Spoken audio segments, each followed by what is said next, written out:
रखा है। दशरथ का अर्थ है 10 इंद्रियां, 5 ज्ञानेंद्रियां, 5 कर्मेंद्रियां, इनके ऊपर जिसका नियंत्रण हो, और एक मन भी इसमें है। इन सबों के ऊपर बुद्धि का नहीं, विवेक का नियंत्रण हो, गुरु के दिए प्रज्ञा, प्रबोध, प्रतिबोध का नियंत्रण हो,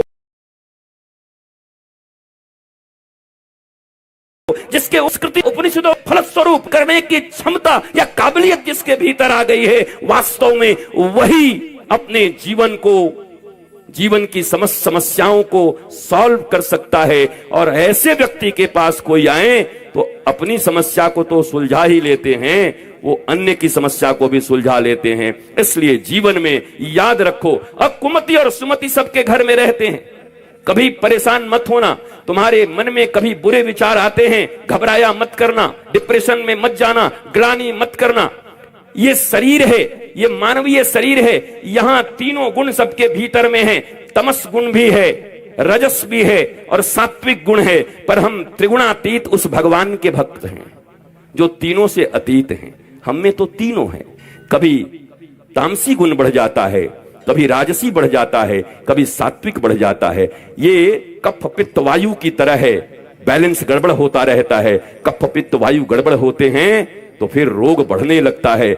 ऐसे ही इनको कौन ऐसा महापुरुष है जो तुम्हारे जीवन में सत्व गुण को धीरे धीरे बढ़ाते बढ़ाते बढ़ाते एक दिन त्रिगुणातीत भगवान के साथ तुम्हारा मिलन करवा देगा। भगवान के साथ मिलन का अर्थ यही है, तुम जिस दिन मुस्कुराना शुरू कर दोगे, कुछ तो लोग कहेंगे, लोगों का काम है कहना, छोड़ो बेकार की बातों में कहीं बीत न जाए रहना।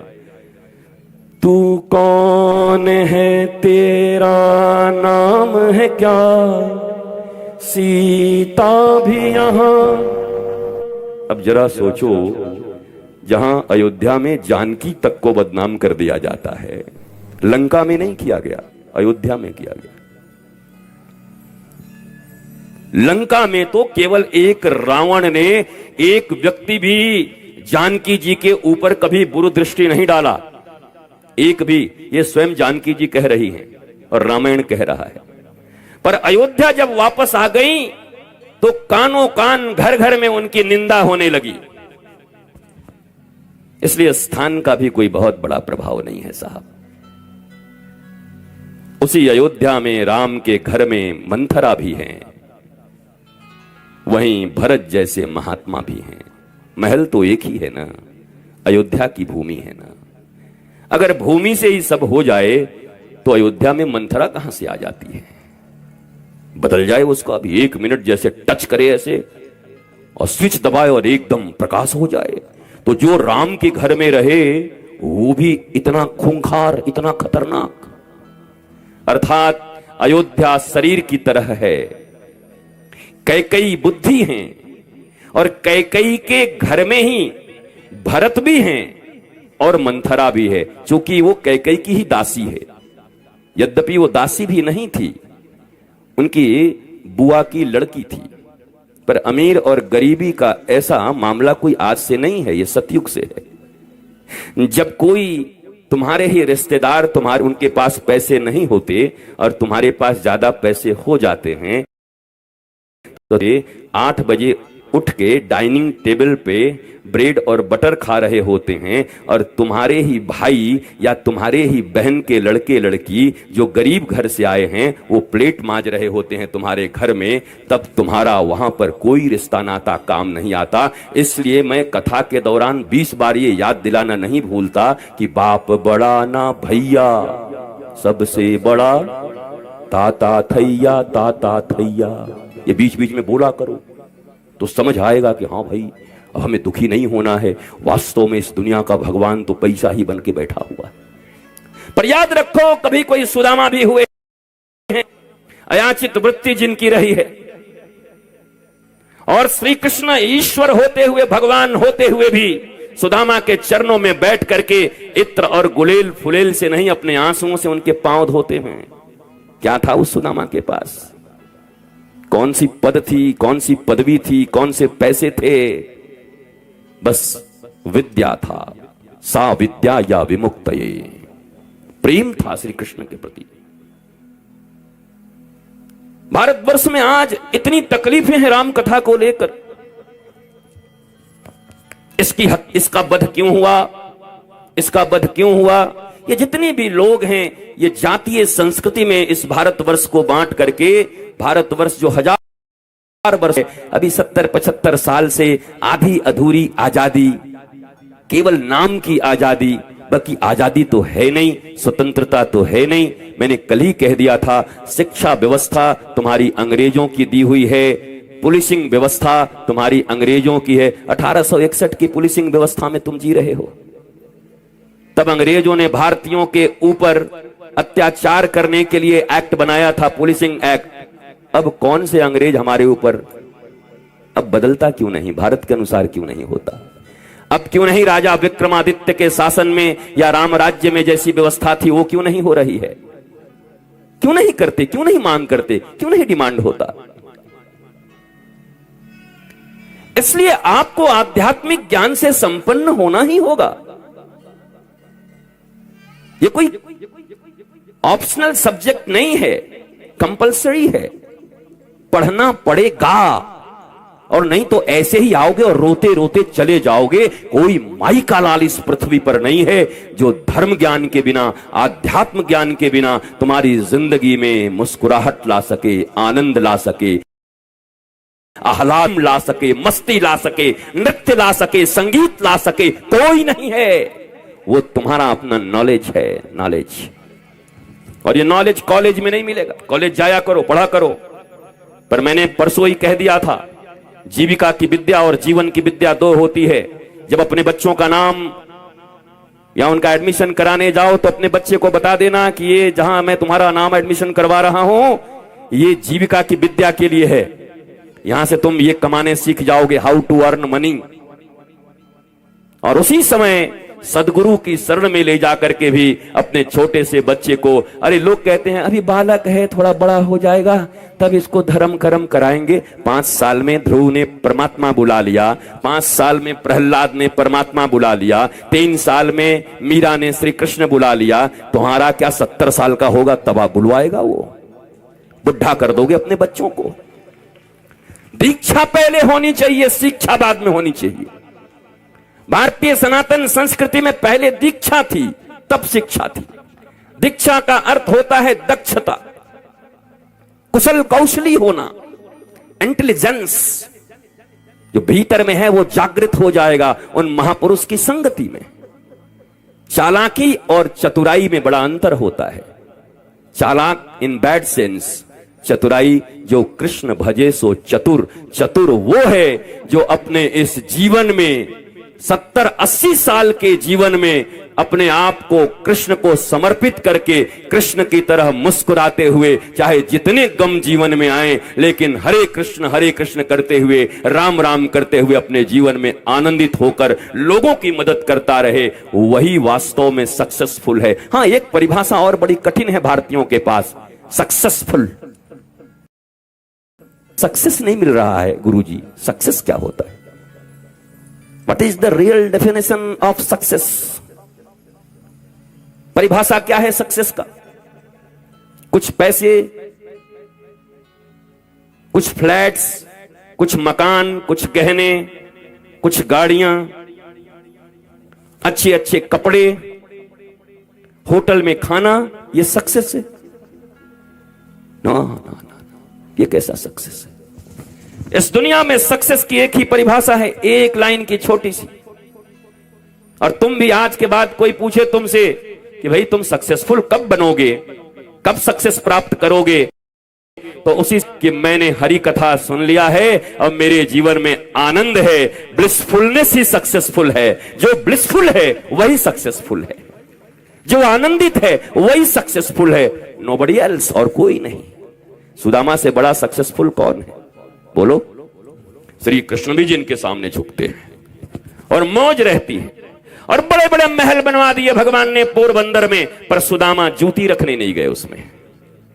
तब भी अपनी उसी झोपड़ी में माला लेकर पत्नी और बच्चों को कह दिया कि भैया तुमको चाहिए था तुम मौज करो, अटारी पर घूमो, मैं तो सुदामा हूं, मेरी मस्ती तो इसी झोपड़ी में बैठ करके गोविंद गोविंद करके मुझे आनंद में जीऊंगा। उनको मिला पर उन्होंने स्वीकार नहीं किया, क्योंकि वो पहले से ही मौज में थे।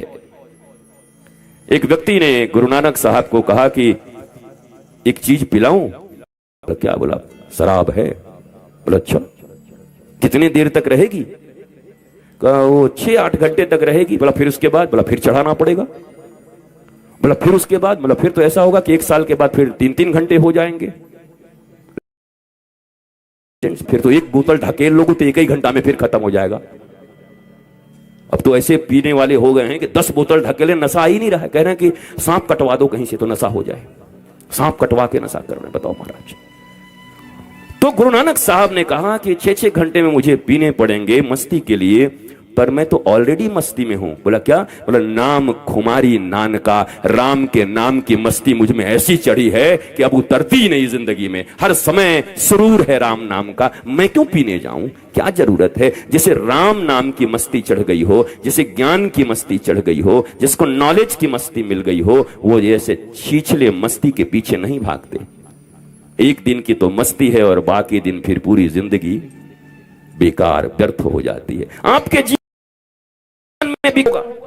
आप सब यहां बैठे हैं या डिजिटल मीडिया के माध्यम से जितने भी लोग सुन रहे हैं, आप सबके जीवन में सदा ऐसा होता होगा। जीवन में कभी अविवेकी पूर्ण कदम उठाने के कारण पूरी जिंदगी भोगनी पड़ती है। डर डर के जीते हो, लोग डराते हैं, ब्लैकमेल करते हैं तुमको। वही पहली बात तो यह है कि इस दुनिया में अगर कभी कोई गलती हो जाए तो डरा मत करो, एक गाना गुनगुना लिया करो। ये धरती है इंसानों की, कुछ और नहीं, इंसान है हम, कुछ और नहीं, इंसान है हम। आखिर हमने क्या देख लिया, क्या बात है, क्यों हैरान है हम। जिनने आए हो उनके गुरुजी का नाम क्या था? एक वशिष्ठ जी और एक विश्वामित्र जी। विश्वामित्र जी का रिकॉर्ड तो बहुत अच्छा नहीं है, कैरेक्टर पे दाग लगा हुआ है। अगर आज मीडिया का युग होता तो विश्वामित्र जी को जवाब देते देते उनकी जिंदगी खराब हो जाती। रोज चैनल लेके मुंह में घुसा देते, बताइए आपका मेनका के साथ क्या हुआ था। विश्वामित्र जी इधर उधर चलते, यार कहां से इतनी मीडिया आ गई समझ नहीं आता। किसी ने भगवान राम से पूछा कि प्रभु आप तो मर्यादा पुरुषोत्तम हो, श्री कृष्ण तो लीला अवतार में आए थे, उन्होंने तो बहुत कुछ इधर उधर सिखाया, यार आप तो मर्यादा पुरुषोत्तम हो, आपको और कोई मिला नहीं गुरु बनाने को? अरे हिस्ट्री चेक करवा लेते, आपकी आईबी इतनी तेज है, सारा चीज आपके पास है, एक बार चेक करवा लेते। वो विश्वामित्र अपने जीवन में तपस्या करते थे, मेनका आई, उनका आकर्षण हुआ, मिलन हुआ, शकुंतला नाम की पुत्री का जन्म हुआ, शकुंतला और दुष्यंत का विवाह हुआ। इन दोनों से जो संतान जन्म लिया उसका नाम भरत, और एक कारण तो यह भी है कि इस देश का नाम है भारत। पर तुम्हारे कानून की दृष्टि से तो बच्चा नाजायज है, जायज नहीं है। इस पांडाल में बैठे सभी लोगों से धर्म के चश्मे और अपने संतों को तुमने जो शीशे के आवरण में बिठा रखे हैं, कोई भी आता है और कहता है कि एक पत्थर मार दूंगा, और संत भी डरता चलता है, और तुम्हारी भी आस्था रोज बनती और बिगड़ती रहती है। ऐसे बचेगा भारत में धर्म, ऐसे बचेगी संस्कृति तुम्हारी। विश्वामित्र के जीवन में कांड हुआ, फिसल गए, लेकिन जैसे ही होश आया, मुझे ये क्या हो गया, मैं तो भगवान के भजन के लिए आया था। फिर उन्होंने भजन प्रारंभ किया, फिर इंद्र ने भेजा रंभा, पहले मेनका भेजा था, अब रंभा भेजा, और अब जब आए तो विश्वामित्र जी ने कहा, मेरा नाम विश्वामित्र है, मैं अपने जीवन में एक गलती एक ही बार करता हूं, दोबारा कभी नहीं, और उसको पत्थर को बना दिया। भगवान राम से किसी ने पूछा क्यों बना लिया विश्वामित्र को गुरु? भगवान राम ने कहा मैं दुनिया में देवता नहीं खोज रहा हूं, मैं तो ऐसे इंसान को खोज रहा हूं जो जीवन में एक गलती एक ही बार करे, दोबारा वो न करे, उसको भक्त नहीं अपना गुरु बनाने को मैं राजी होता हूं, इसलिए मैंने विश्वामित्र को अपना गुरु बनाया। और तुम छोटी छोटी बातों पर ब्लैकमेल हो जाते हो। यह आज के यूथ्स की एक बहुत बड़ी समस्या है। मेरे प्यारे बेटे बेटियों, घबराना मत, डरना मत। जीवन में कभी भी अगर आ जाए, ऐसी कोई परिस्थिति आ जाए तो डटकर मुकाबला करना और याद करना विश्वामित्र जी को और याद करना राम जी को कि मेरे जीवन में अगर कोई भूल अज्ञानता बस मुझसे हो गई है तो अब गुरु के ज्ञान से आगे ऐसा कोई भूल मुझसे नहीं होगा और भगवान मुझे अपना भक्त तो क्या गुरु बनाने पे भी राजी हो सकते हैं। मैं उस देश का निवासी हूं, मैं उस धर्म का मानने वाला हूं। ये भाव तुम्हारे भीतर में होना चाहिए तो ये आत्महत्याएं रुक जाएंगी। ये साइनाइड खाना और ट्रेन की पटरियों के नीचे आना ये रुक जाएंगे। तुम्हारे कलेजे के टुकड़े जिनको तुम पाल कर पोस कर बड़े किए हो, उनसे कोई छोटी सी गलती होती है, तुम भी इतने कड़े मत बना करो। माता पिता, मैंने कल ही कहा है, अपने बच्चों के साथ फ्रेंड्स की तरह रहा करो। इस दुनिया में अपने बच्चे और बच्ची के सबसे अच्छे मित्र माता और पिता से ज्यादा कोई नहीं हो सकता। और अगर सचमुच ज्ञानी गुरु हो तो वो उनका सच्चा मित्र हो सकता है। इतने मित्र के होते हुए तुम्हें जीवन में तकलीफ क्या हो सकती है? मित्रता बढ़ाइए, परिवारों में एकता बढ़ाइए। इन कथाओं का इतना ही मतलब है। ये कथा मेरी विद्वता के लिए नहीं है कि मेरी विद्वता यहां पर साबित हो जाए और आप कह दें बड़ा विद्वान आदमी थे, बड़े ओजस्वी से, बड़े तेजस्वी थे। क्या फायदा है इससे? ये ओजस्विता, ये तेजस्विता मुझे मिला हुआ है, मैं लेके चल रहा हूं, इससे आपका क्या लाभ है? या इतना प्रयत्न करने के बाद ये समिति हो या हमारे प्रिय अनूप हो, ये सारे लोग मिलकर के इन्होंने यहां बुलाया कि बाबा यहां आएंगे, 3 दिन तक यहां पर कथा चलेगी। अगर इस कथा से इस बेरमो और फूसरों में बैठे हुए लोग, उनके जीवन में पांडाल कितना बड़ा, लोग कितने आए, माइक कैसा लगा, वो कैसा लगा, ये कथा की सफलता नहीं है, बल्कि कथा की सफलता तब होगी जब इस कोई एक व्यक्ति भी खड़े होकर के कहें कि अब मेरे जीवन में श्री कृष्ण की मुस्कुराहट आ गई है, अब मेरे जीवन में डिप्रेशन नहीं होगा, मैंने सीख लिया है जीवन जीना। तब ये कथा की सफलता होगी। और कोई सक्सेस नहीं है, और कोई सफलता नहीं है। और क्या सफलता हो सकती है? न दक्षिणा सफलता हो सकती है, न कोई लेन देन सफलता हो सकता है, बल्कि सुदूर बैठा हुआ कोई बालक, कोई बालिका, कोई बड़े, कोई बूढ़े जो बड़े डिप्रेशन में चल रहे हैं और अचानक पांडाल में बैठ गए और कथा श्रवण करते करते उनके जीवन में भाव आ गया, ओ हो, अब तो मैं ऐसे जीऊंगा। बस समझ लो ये बेरमो की कथा, राम कथा सफल हो जाएगी। और मैं बच्चे बच्चियों को विशेष कर कहूंगा, डरना मत, आगे बढ़ो, नॉलेजफुल बनो और मित्र ज्ञानी को बनाओ। ये समाज है, अच्छे और बुरे के साथ रहना मजबूरी है। तुम कहां ढूंढोगे राम को, कहां ढूंढोगे हर जगह कृष्ण, कहां हर जगह विवेकानंद मिलेंगे? ये तो मुट्ठियों भर हैं, ये तो उंगलियों में गिनते हैं। अगर मैं तुम्हें अभी कहूं इस पांडाल में बैठे हुए लोगों को कि सतयुग से लेकर के आज कलयुग तक भक्तों के नाम बता दो तो 12, 14, 15 करते करते तुम थक जाओगे। भरत, प्रहलाद, ध्रुव, मीरा, बोलना और बोल तो क्या बोले रे? हाँ धन्नाबाई, हाँ धन्नाबाई, हाँ अच्छा। 12, 14 करते करते तुम्हारी उंगलियां टूट जाएंगी, अब तुम्हारे पास कुछ होगा नहीं। सतयुग, त्रेता, द्वापर, कलयुग, अरबों अरब लोग आ गए और तुम 12 से 14 भक्तों का नाम नहीं बता सकते, याद नहीं है, जानते नहीं। ये बड़ा कठिन है, ये बहुत कठिन है, बहुत कठिन है डगरपन घटकी।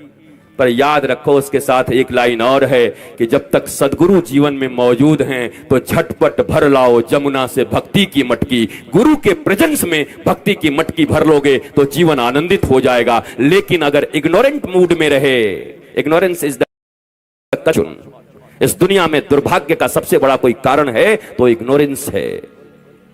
देखिए आ गया, बारिश हो रही है, प्रेम की बारिश हो रही है, थोड़ा भीगिए। हमारे ऊपर भी आएगा तो हम भी भागने वाले नहीं हैं। वो लोग कह रहे हैं कथा आपका कहीं जाए, हम भीगेंगे थोड़ी, जिंदगी रहेगी तो फिर कथा हो जाएगी। बतासा थोड़ी हो कि गल जाओगे। और मुझे एक बात पता है कि वास्तव में भगवान की जहां कथा होती है तो वृष्टि भी एक शुभ सगुन माना जाता है, संकेत माना जाता है कि यज्ञ पूर्ण हुआ और यज्ञ सफल हुआ। यह शास्त्रोक्त है, शास्त्र में लिखा हुआ है। वृष्टि होकर के इस बात को माना जाता है कि पूरा यज्ञ सफल हुआ। ये आगे बैठे हुए सारे आयोजक मंडली के लोग और सारे आयोजक, आप सभी लोग आयोजक हो, तो आप सबों के द्वारा ये किया गया महायज्ञ सफल हुआ। और ये सफल तब और हो जाएगा जब आपके हृदय में ये भावना भर जाएगी, धीरे धीरे भावना भर जाएगी। चिंता मत करना। मंथरा का दिमाग तभी चला जब भरत ननिहाल चले गए। भरत सुमति हैं, मंथरा कुमति है। सबके बुद्धि में ये दोनों रहती है। जब भरत रूपी संत और सत्संग दूर चले जाते हैं तो उस आला हो जाता है। मंथरा तब तक कुछ नहीं बिगाड़ पाई जब तक भरत थे। भरत का ननिहाल जाना, क्योंकि वो कक्ष एक ही था। कैकेयी के भवन में ही भरत रहते थे और कैकेयी की ही दासी थी कौन? मंथरा। दोनों ही रहते थे। लेकिन सत्संग, और शत्रुघ्न जी को कहा जाता है संयम। सत्संग जहां होगा वहां संयम भी होगा। जब जीवन में सत्संग हो और संयम हो। भगवान भोलेनाथ ने एक बार भगवान राम से वरदान मांगा। भगवान राम ने कहा भोलेनाथ आपको क्या जरूरत पड़ गई? बोला नहीं ठाकुर जी आज देना ही पड़ेगा महाराज आपको। बोला मांगिए फिर। तो भगवान भोलेनाथ ने बड़ा प्यारा वरदान मांगा। बार बार बर मांगहूं हर से देहु श्रीरंग पद सरोज अन पायनी भक्ति सदा सत्संग। भोलेनाथ मांग रहे हैं जिनके ऊपर तुम जल पे जल चढ़ाए जा रहे हो।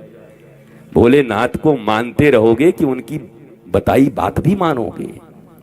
कृष्ण को केवल माखन मिश्री की गीता में जो कहा है वो भी मानोगे।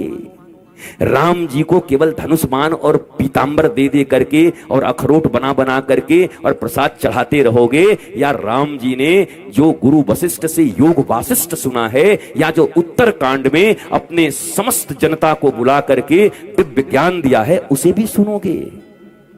भारतीयों की दुर्गति इसीलिए हो रही है, वो राम को मान रहे हैं, राम की नहीं मान रहे हैं। कृष्ण को मान रहे हैं, कृष्ण की नहीं मान रहे हैं। गुरु को मान रहे हैं, गुरु की नहीं मान रहे हैं। उनकी माननी पड़ेगी। वो चाहते क्या हैं हमसे? भगवान श्री कृष्ण अर्जुन को डांटते हुए कहते हैं सर्वधर्मान परित्यज्यम मामेकम शरणं व्रज। तुझसे कुछ होने वाला नहीं है, तू बहुत बकबक कर रहा है। 18 अध्याय हो गए मुझे बताते बताते बताते, तेरी बुद्धि नहीं खुल रही है। बहुत डल स्टूडेंट है तू। 18वें अध्याय में भगवान ने कहा इतना मत सुन मेरे से, मैं बताए जा रहा हूं भक्ति योग, ज्ञान योग, कर्म योग, तुझे समझ ही नहीं आ रहा। तो अर्जुन ने कहा हमको इतना नहीं सुनना, एक चीज बताओ मैं मानूंगा। वो भी चेला पक्का था भगवान का। शिष्यस्ते हम साधि माम त्वाम प्रपन्नम, मैं आपका शिष्य हूं। गुरु और शिष्य की परंपरा भारत में सबसे श्रेष्ठ है। हनुमान जी के भक्त भी हनुमान जी से ये नहीं कहते कि तुम राम जी की तरह कृपा करो, माता पिता की तरह करो, भाई की तरह करो। क्या कहते हैं? जय जय जय हनुमान गोसाई कृपा करहु गुरुदेव की नाई। हे हनुमान जी मेरे ऊपर अगर तो एक गुरु जैसे अपने शिष्य के ऊपर कृपा करता है, वह कृपा आप मेरे ऊपर कर दो। ये मैंने नहीं लिखा है, वो बाबा तुलसीदास ने ही लिखा है। आप कहोगे आप घुसा तो नहीं दिए इसको बीच में लाके कहीं से? प्रारंभ भी तो होता है हनुमान चालीसा, नाम है हनुमान चालीसा। प्रारंभ श्री गुरु चरण सरोज रज निज मन मुकुर सुधार वरनौ रघुबर विमल जसु जो दायक फल चार। बुद्धिहीन तनु जानि के सुमिरो पवन कुमार। बल बुद्धि विद्या देहु मोहि हरहु क्लेश विकार। ये क्लेश और विकार का हरण जब तक नहीं होता तब तक ये बल बुद्धि और विद्या भी काम नहीं करेगी। ध्यान रख लेना। और विद्या का एक ही अर्थ शास्त्रों में लिखा गया, सा विद्या या विमुक्तये, उपनिषद की वाणी है।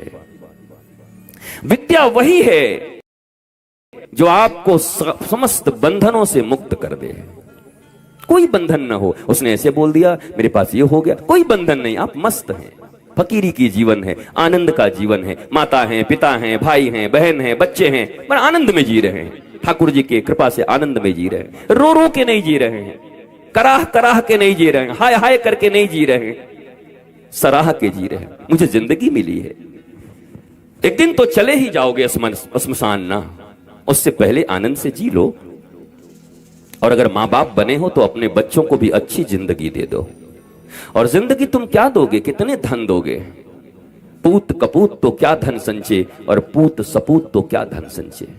संस्कारों का धन देकर जाओ, विचारों का धन देकर जाओ, 16 संस्कार से उनको युक्त कर दो। का पता है वो जब तक इस पृथ्वी पर रहेगा और दुनिया में उसको कोई मिलेगा तो वो दोनों बाहु उठा करके कहेगा कि मेरे माता और पिता ने मुझे राजा बना दिया संस्कार दे करके, मुझे कोई दुख नहीं है, मैं संस्कारों का जीवन जी रहा हूं। संस्कार जरूर देना। अगर परिवार की बात करते हो, लोग कहते हैं हमारी फैमिली, हमारा परिवार, परिवार संस्कार के बिना बर्बाद हो जा, नष्ट हो जा रहा है।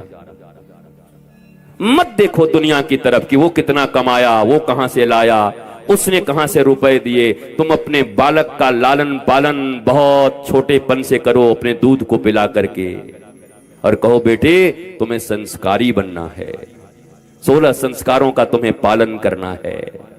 और ये संस्कार दुनिया में आनंदित और आह्लादित बनाएंगे, नहीं तो तुम जीवन भर इस बाजारवाद की दुनिया में खोए रहोगे और अपने बच्चों की नजर में तुम इंफीरियरिटी कॉम्प्लेक्स में जियोगे, तुम्हारे बच्चे भी इंफीरियरिटी कॉम्प्लेक्स में जिएंगे। कोई ले आएगा जाकर के 14 प्रो मैक्स और बगल में तुम्हारे पास नहीं होगा बच्चे को, तुमने हमको क्या दिया, हमको तो तुमको आईफोन दिए नहीं, हमारी जिंदगी बेकार हो गई, कैसे माता पिता हमको मिल गए।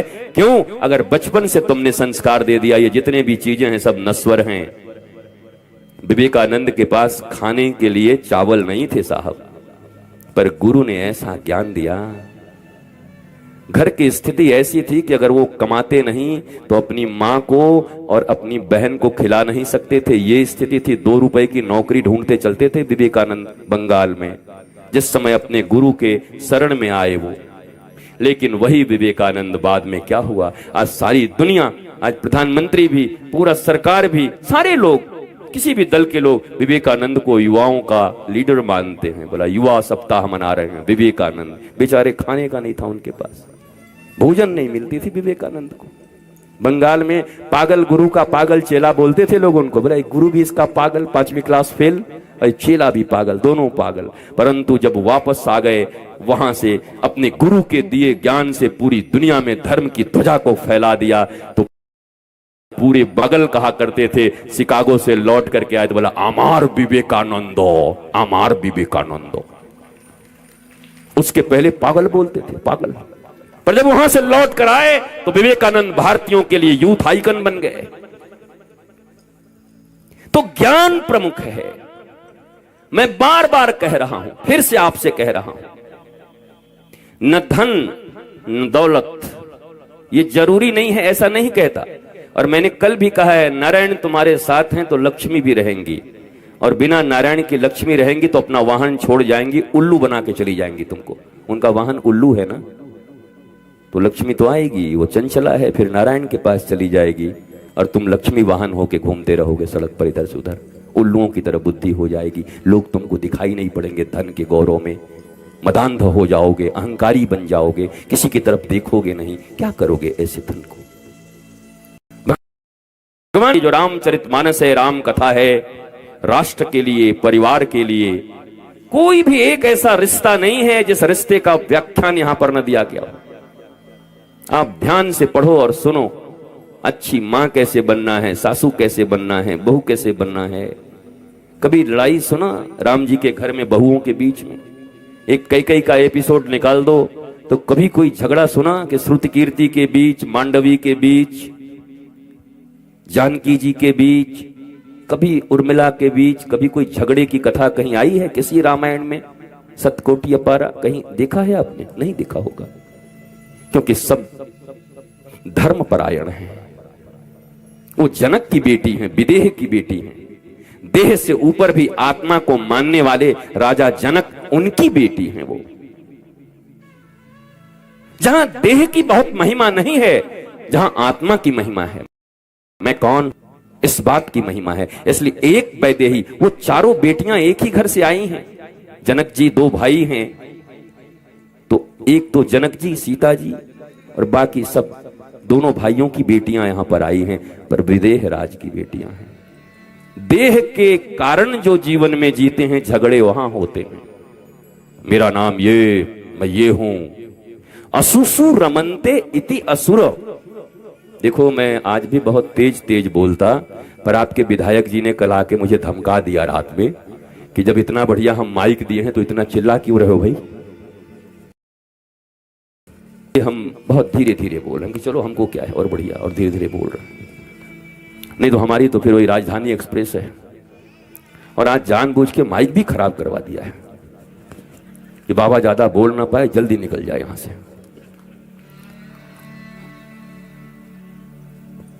देह से ऊपर उठना होगा।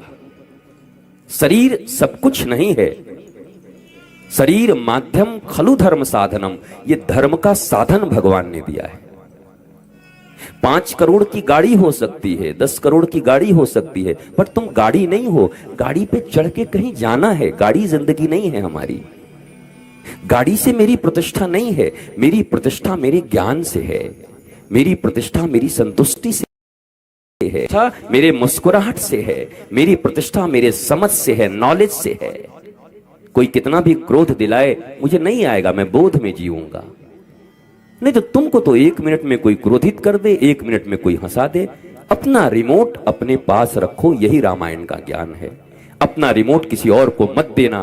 क्रोध भी करेंगे तो अपनी इच्छा से, मुस्कुराएंगे भी तो अपनी इच्छा से। किसी ने चढ़ा दिया एकदम तो बोला, अरे आप तो बड़े स्मार्ट लग रहे हैं। बाद में किसी ने कह रहा छछूंदर लग रहे हो। बुद्धि खराब हो गई। क्या आपको परमात्मा ने इंडिविजुअल जन्म दिया है ना इस पृथ्वी? आप उतने ही भगवान के उतने ही प्यारे बेटे हो जितना 8 अरब लोग इस दुनिया में हैं। किसी को ज्यादा कम नहीं बनाया भगवान ने। सबको अपना प्यारा बच्चा बना के भेजा है। तो तुम इंफीरियरिटी में क्यों जीते हो? पैसे नहीं, रुपए नहीं, ये नहीं, उसका घर मत देखो। ये सब मैंने कल तुम्हें मुकेश अंबानी और अनिल अंबानी की बात सुनाई थी, और कोकिला बेन की। उनकी एक ही तकलीफ थी जीवन में, कोकिला बेन की। भारत के इतने बड़े धनाढ्य लोग, पर मां रोती है। क्या कारण है? क्या हो रहा है इस धन का? और एक ऐसा घर हो गांव का जहां सब प्यार से रहते हों, पूरा परिवार, भले ही रोटी नमक खा रहे हों, आनंद के साथ कीर्तन हो रहा है, छोटी पढ़ाइयां हो रही हैं, और एक साथ सारे पर्व और त्योहार मना रहे हैं। उस घर को मैं प्रणाम करता हूं। ये भारत की संस्कृति है। ये भारत गांवों का देश है। ये संस्कारों का और सनातन संस्कृति का देश है भारत। ये महिमा होनी चाहिए अपने पास साहब। अहंकार होना चाहिए। रामायण ने हमें अहंकार करना सिखाया है। भगवान राम गए, अगस्त जी के शिष्य थे सुतीक्षण जी महाराज। तो सुतीक्षण जी से कहा कुछ मांग लो। तो सुतीक्षण जी ने कहा हमको अहंकार दे दो। भगवान सारे क्या, ये कैसा आदमी मिला हमको, कह रहा हमको अहंकार दे दो। बोला महाराज हमको अहंकार चाहिए। बोला किस बात का अहंकार? तो सुतीक्षण जी ने बड़ी प्यारी बात कही, मेरे भारतवासियों इस पर गौर करना और सुनना, और सुनकर अपने जीवन में अपनाना। कहा कि एक अहंकार मुझे चाहिए। क्या? बोला अस अभिमान जाई जनी भोरे, मैं सेवक रघुपति पति मोरे। मुझे दुनिया में सिर्फ एक अहंकार, रघुपति ही मेरे पति हैं, इसका अहंकार मुझे सदा रहे। मैं राम का हूं, यह अहंकार मेरे जीवन से कभी जाए दूर नहीं। ये ऋषि ने मांगा है। ये नहीं कहा कि मुझे यह अहंकार है, मुझे ये गाड़ी है, मुझे ये तबला है, कुछ नहीं। एक अहंकार दे दो मुझे। तुम मेरे स्वामी हो, मैं तुम्हारा सेवक हूं, ये अहंकार सदा मेरे भीतर रहे। कोई पूछे कौन हो तुम, और राम जी के सेवक हैं। हनुमान जी से वाल्मीकि रामायण में एक प्रसंग आता है, पूछा रावण ने जब बांध करके लाया गया, अक्षय कुमार को मार दिया बेटे को, तो रावण ने पूछा, कहते कपे ए बंदर तू कौन है? तो हनुमान जी चक्कर खा गए। अरे बोला, पूछा होता राम जी कौन है तो मैं नवधा रामायण कर देता। अभी हमसे बढ़िया कथा कौन कहेगा? मैं कौन हूं ये आज तक तो मैंने विचार ही नहीं किया। मैं राम जी का भगत हूं, राम जी का, मैं क्या करूं? मैं कौन हूं? चुप हो गया। रावण मुस्कुरा रहा है, बोल। और माता जानकी ने उनको दिया था चूड़ामणि। हनुमान जी ने चूड़ामणि की ओर देख करके कहा, मां बड़ी बेइज्जती हो गई, राम दूत बन के आए थे, रावण ने परीक्षा ले लिया, हम तो फेल हो गए। जानकी जी ने कहा, अगर राम जी का नाम डूबा तो जो सुत बोली हूं बेटा ना, वो पदवी छीन लूंगी तेरे से, जवाब दे। अरे बोला, मुझे याद, मैं क्या बताऊं? तो जानकी जी और हनुमान जी के बीच वार्ता चल रही है। हनुमान जी ने कहा, मुझे कुछ नहीं आता। जानकी जी ने कहा, गुरु बनाएगा? बोला, आप तो पक्की गुरु हैं, मैं अभी से दीक्षा ले रहा हूं, बताओ। तो जानकी जी को गुरु बनाया हनुमान जी ने। ज्ञानी नाम अग्रगण्यम होंगे, पर जानकी जी को गुरु बना के जी ने उनको प्रबोध दिया। और जब प्रबोध दिया तो हनुमान जी ने कहा, दासोहम कौशलेंद्रस्य।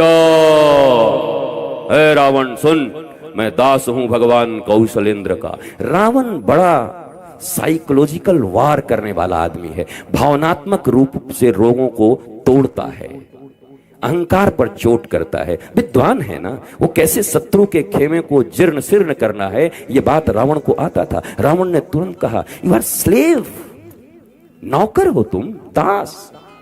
मैं तो सोचा मेरे बेटे को मार दिया, अक्षय कुमार को, मैंने ये सोचा कि क्या उजाड़ दी। मैं तो सोच रहा था शेरे हिंद होगा कहीं का, मैंने सोचा कहीं का बड़ा बलवान होगा, कहीं विशेष राजा होगा। तो नौकर है, ड्यूटी करता, प्यून, स्लेवरी कर रहा है। तो हनुमान जी फिर घबराए, बोला, माता अब क्या बोलूं? बोला, देख तेरे ऊपर साइकोलॉजिकल वार किया, मनोविज्ञान का, जवाब दे इसको फिर से। माता ने फिर प्रबोध दिया गुरु के रूप में। तब हनुमान जी ने दोनों हाथ उठाया ऐसे करके, कहा, सुन रावण, तू काम का दास, तू चाम का दास, तू नाम का दास, तू दाम का दास, तुझसे तो अच्छा मैं श्री राम का दास। दास्ता तो करनी पड़ेगी, चाहे काम की दास्ता करो, चाहे नाम की दास्ता करो, चाहे दाम की दास्ता करो, उससे बढ़िया तो श्री राम की दास्ता करो, प्रभु की दास्ता करो। हनुमान जी श्री राम के दास हैं और इस दासत्व का अभिमान होना चाहिए। भगवान के दास हों, गुरु के दास हों। दशरथ जी जाते हैं और जाकर के गुरु वशिष्ठ के चरणों में पड़ के कहते हैं, ये पूरा परिवार, ये राज सहित आपका दास आपको प्रणाम करने आया। चक्रवर्ती सम्राट हैं, पर गुरु के द्वार जाकर के और कह रहे हैं, आपका दास आपके पास। एक बार वशिष्ठ जी घर पर आ गए और राम और जानकी वहां बैठे हैं। कहते हैं, आप पढ़ो वाल्मीकि रामायण। भगवान राम और जानकी निकलकर दंडवत हो गए गुरुदेव के पास। बोला, गुरुदेव कोई बहुत बड़ा अपराध हो गया जो आज स्वामी को दास के घर आना पड़ा। अरे एक आदेश भिजवा दिए होते तो हम वहां पर उपलब्ध हो जाते। वशिष्ठ ने उठा करके गले लगा लिया, हे राम, इसीलिए आपको मर्यादा पुरुषोत्तम कहा जाता है। आप मर्यादा पुरुषोत्तम हो, आप ही इस दुनिया में मर्यादा का वाहक बनोगे। भगवान राम के भीतर इतना विनय है, इतना पोलाइटनेस है जीवन में। हम राम जी से विनय सीखें, पोलाइटनेस सीखें। लक्ष्मण जी एकदम नाराज हो गए। बोला, आप बन जाने के लिए तैयार हो गए? सारा अयोध्या कह रहा है आपको युवराज बनना चाहिए, और ये कह दिया ऊपर से ये सौतेली माई, इन दोनों को खत्म करो। और लक्ष्मण जी तो ऐसे ही है महाराज, जब बमक जाते हैं बीच बीच में। तो भगवान राम ने कहा, लक्ष्मण एक बात बता, किसको मारने की बात कह रहा है? उस पिता को मार दूं कि जिन्होंने एक दिन स्वयं सिंहासन पर बैठकर दर्पण देखा और दर्पण में सिर्फ एक कान के बाल पके हुए थे, व्हाइट बाल दिखाई दिया, तो तुरंत दरबारियों को कहा कि सुनो, अब मेरा आयुष्य हो गया, अब मेरे राम को युवराज का पद देना चाहिए। ऐसे पिता को तुम मारने को कहते हो? तुम उस मां को मारने के लिए कहते हो? जब मैं रात में रुदन करता था तो हमारी कौशल्या मां जाकर के और कैकेयी की गोद में दे जाती थी कि देखो तुम्हारा ही सपना देख करके रो रहा है और हमारा तो है नहीं, तुम्हारा ही, तुम्हें दूध पिलाओ। और मैं कौशल्या नहीं, कैकेयी माता का दूध पी के बड़ा हुआ हूं। तुम उस भरत को मारने के लिए कह रहे हो? जिस भरत के द्वार पर पाप भी एक बार आती है तो पाप प्रणाम करके चला जाता है, तो पाप भी नहीं छू सकता। तुम किसको मारने की बात करते हो लक्ष्मण? बताओ किसको मारूं? भगवान राम इतने विनयशील हैं, इतना संकोच है साहिब के पास। भगवान राम से क्या नहीं सीखा जा सकता? भगवान भरत से क्या नहीं सीख सकते? भगवान भरत से क्या नहीं सीख सकते? शत्रुघ्न जी को देखो कैसे मशीन की तरह भगवान राम वनवास में हैं, लखनलाल उनके साथ हैं, भरत जी स्वयं नंदी ग्राम में गड्ढे खोद करके पड़े हुए हैं और पूरा शासन व्यवस्था अकेले शत्रुघ्न जी ने संभाला है। अगर राम राज्य की परिकल्पना हो रही है और राम राज्य की चर्चा हो रही है तो ये राम राज्य वास्तव में राम जी का बनाया हुआ राज्य नहीं है भारतवासियों। ये राम राज्य राम जी के छोटे भैया शत्रुघ्न भाइयों के बीच इतना प्रेम, वो राम राज्य की स्थापना शत्रुघ्न जी ने की है। ऐसे भाइयों के बीच प्रेम है, आपके बीच क्यों नहीं है? मत करो। रावण के जैसा भाई हो तो त्याग करके राम जी के शरण में चले जाओ। मैं नहीं कहता कि तुम्हारा भाई रावण है और फिर भी तुम गले लगाए हुए हो, तब अपराध कर दोगे। लेकिन अगर संभावनाएं हैं तो भगवान राम, भरत, लक्ष्मण और शत्रुघ्न की तरह हमारा जीवन हो। हमारे यहां ईश्वर के लिए और ज्ञान के लिए त्याग की भी महिमा है।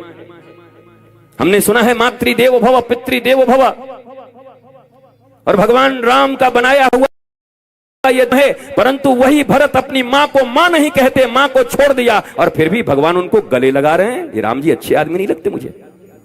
बताओ, कोई अपनी मां को मां नहीं कह रहा, मां से झगड़ा करके आ रहा है, गाली दे रहा है, उसके बाद भी उसको गले लगा रहे हैं, कैसे राम जी हैं ये प्रश्न उठना चाहिए भारतीयों के मन में। मीमांसा करनी चाहिए। तुम ना करोगे कोई और पूछ देगा कल आकर के, तो जवाब कैसे दोगे? तुम्हारे बच्चों से सवाल पूछे जा रहे हैं तुम्हारे धर्म के विषय में, तुम्हारे बच्चों से शास्त्रों के विषय में सवाल पूछे जा रहे हैं, ये जवाब नहीं दे पा रहे हैं और जाकर के झुक जा रहे हैं कहीं और पर। धीरे धीरे तुम्हारा यह संस्कार, तुम्हारी सनातन संस्कृति मिटने की कगार पर है। कितने घर बनवाओगे, कहां कहां घर बनवाओगे? उन घरों में रहेगा कौन?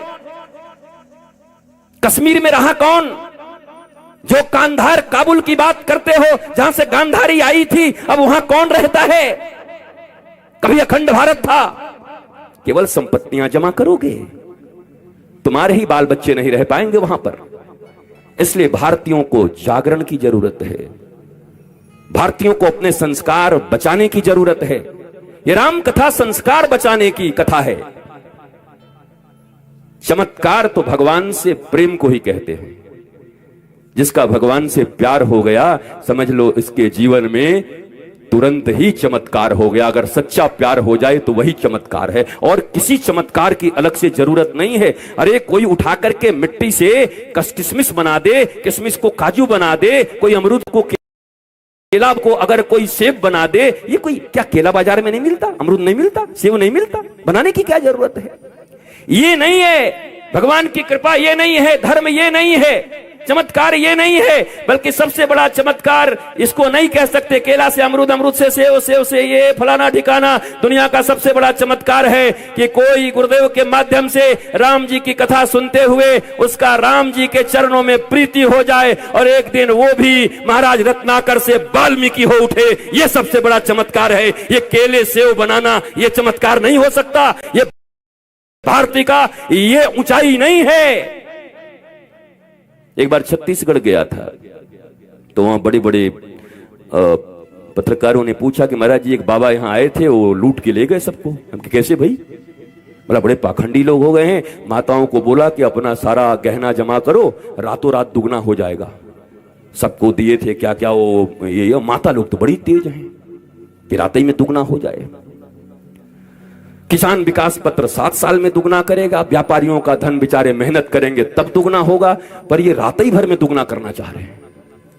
तो जब पत्रकार ने हमसे पूछा, हमने पत्रकार से कहा कि तुमने पाखंडी बाबा तो लिख दिया, क्या इसको ऐसे भी लिखा जा सकता है कि जहां सरकार 7 साल में धन को दुगना कर रही है, जहां खून पसीने बहा करके परिश्रम से लोग अपने धन को दुगना कर रहे हैं, वहां इन लोभियों ने रात भर में धन को दुगना करने का स्वप्न देखा और अपने मूलधन से भी अपना हाथ धो दिया। ऐसे लोभ का कारण ऐसा ही लुटना होता है। जरा इसको ऐसे छाप के दिखा दो। तुम लोभी रहोगे तो तुम ठगे जाओगे। तुम्हारे भीतर में अज्ञान, तुम ठगे जाओगे। फिर तुम चिल्लाओगे बाबा पाखंडी है, और तुम कौन से बड़े विद्वान के छठे पुत्र हो। मुझे समझ में नहीं आता तुम्हारी विद्वता कैसी है। पैसा मिल जाए, धन मिल जाए, रुपया मिल जाए, रातों रात दुगना हो जाए, ऐसे कर दें तो ऐसे ठीक हो जाए, वो कर दें तो वैसे ठीक हो जाए। अरे भगवान राम के भाई को शक्ति बाण लगी और स्वयं राम मनुष्य के रूप में इस पृथ्वी पर आए हैं, जिनके इशारे मात्र से, भ्रिकुटी मात्र से ये पूरा सृष्टि चलता है। उनके भाई को बाण लगा, वो बीमार पड़े तो राम अपने गोद में बिठा करके रो रहे हैं, हाय मेरा से जिंदा रहेगा, अब क्या करूं, हे हनुमान कुछ करो। तो हनुमान जी बुला करके रावण का वैद्य लेकर के आए, डॉक्टर। राम जी को डॉक्टर की क्या जरूरत है। खामोश, बोलो। राम जी हैं भाई, भगवान अपना भाई, वो तो ऐसे करें, ओम ऐं ह्रीं क्लीं चामुंडाई भिक्षाई नमः, वो भी बोलने की जरूरत है भगवान। बिनु हरि कृपा तृण न डोलई। जवाब दो चमत्कारों के पीछे भागने वाले, जवाब दो भारतीयों। जिन राम की कथा में राम ही मनुष्य के रूप में आकर के ऐसा आदर्श प्रस्तुत कर रहे हैं कि मानवीय जीवन में मानवीय तरीके से ही समस्याओं का समाधान, कर्म के माध्यम से ही समाधान हो सकता है, तुम किस चमत्कार की बात करते हो। चमत्कार राम जी के चरणों में प्रेम है, उनका दिया हुआ ज्ञान है, नॉलेज है। वो जैसे चले वैसे चलोगे तो जीवन में चमत्कार होगा, नहीं तो ये चमत्कार हमारे सारे रोजगार छीन लेंगे एक दिन। हाय हाय करते घूमोगे, इतना जल्दी कुछ नहीं होता। डॉक्टर आता है, अच्छा डॉक्टर भी कितना अच्छा है, देखो शत्रु का डॉक्टर है, लेकिन डॉक्टर का धर्म होता है। एमबीबीएस किए हुए लोग यहां बैठे होंगे तो उनको एक ओथ दिलाई जाती है, वो हमें बताएंगे नहीं, पर उनको भी पता है क्या ओथ दिलाई जाती है उनको। आप चिकित्सक होके जा रहे हो, आपको न जाति देखना है, न मजहब देखना है, न अमीर देखना है, न गरीब देखना है। मरते हुए व्यक्ति को बचाना आपका धर्म है, यह शपथ लिया जाता है। का डॉक्टर भी इस शपथ का पालन कर रहा है। शत्रु का भाई बीमार है, लेकिन वो कह रहे भाई अब क्या होगा। डॉक्टर तो आ गया, बोला दवाई चाहिए, और वो भी रेमेडी शिवर चाहिए, और 3 घंटे के भीतर चाहिए, नहीं तो मर जाएगा। रेमेडी शिवर मतलब भैया चाहिए वो संजीवनी बूटी, और वो भी सूर्योदय के पहले चाहिए। तो कहे अब तो काम खत्म। अब जिन्हें कहा आशीर्वाद दीजिए। हम आप थोड़ी हैं, आप पुल बांध के जाते हैं, हम तो उड़ जाते हैं। आप आशीर्वाद दो। जिमी अमोघ रघुपति कर बाना, ए ही भांति चले हनुमाना। आप हाथ रख दो, काम बन जाएगा। जब राम जी और हनुमान जी का पहला मिलन हुआ ना, तो दोनों के प्रणाम की बातचीत चली, तो उन्होंने कहा भैया आप कैसे, तुम विप्र हो ही नहीं सकते। क्यों? बोला तुम हमारे चरण में झुक रहे हो। तो हनुमान जी ने कहा तुम भी तब क्षत्रिय नहीं हो। क्यों? बोला तुम भी अगर चरण में विप्र देख करके नहीं झुके, अगर मैं नकली विप्र हूं तो तुम भी नकली क्षत्रिय। महाराज तुम भी भगवान हो, मैं तुमको पहचान गया। राम जी का हमारा तो भेद खुल गया महाराज, हम तो बहुत कुछ ही बन के आए थे। तो राम जी कंधे पर बैठ गए, लक्ष्मण जी कंधे पर बैठ गए। राम जी ने कहा, लक्ष्मण जी ने कहा भाई देखो विमान तो तुम बन गए हो, लेकिन थोड़ा डर भी लग रहा है कहीं गिरा उड़ा दो तब। महाराज बोला प्रभु ऐसा करिए, माथा दोनों ऐसे पकड़ दीजिए, मेरे मस्तक पर हाथ रख दीजिए। रख दिया। बोला अब ये विमान गिरने वाली नहीं है। क्यों?